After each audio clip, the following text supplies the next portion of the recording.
जी ने कहा नकल विरोधी कानून, इसके तहत नकल कराने वालों पर हमने कठोर कार्रवाई का प्रावधान किया और पूरे हिंदुस्तान का, पूरे देश का सबसे कठोर नकल विरोधी कानून कहीं लागू हुआ तो देवभूमि उत्तराखंड में लागू हुआ।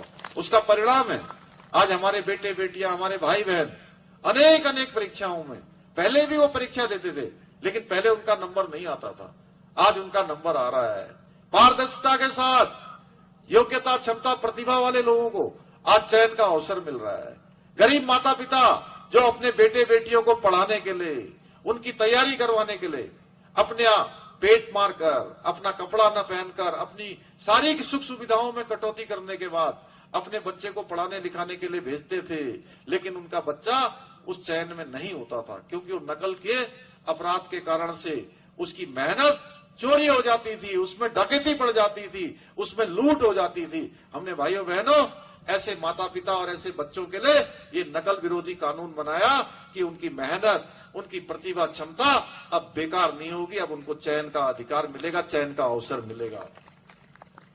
दंगा अभी देखा होगा आपने, महिलाओं को अधिकार देने के लिए पूरे उत्तराखंड के अंदर हमने, पूरे उत्तराखंड के लोग इस पुण्य काम के भागी हैं कि देश का सबसे पहले समान नागरिक संहिता का कानून, समान नागरिकता की गंगोत्री, सबकी समानता की गंगोत्री अगर कहीं से निकली है तो देवभूमि उत्तराखंड से निकली है। इसके साथ साथ ही लैंड जिहाद करने वालों के खिलाफ भी हमने कठोर कार्रवाई की है। अतिक्रमण आज 3500 एकड़ से भी ज्यादा अतिक्रमण मुक्त पूरे उत्तराखंड के अंदर से सरकारी जमीनों को हमने कराया है। दंगा विरोधी कानून आपने देखा होगा, पिछले दिनों दंगा हो गया। अरे देवभूमि का संस्कार नहीं है, देवभूमि में तो शांति से रहने वाले लोग चाहिए।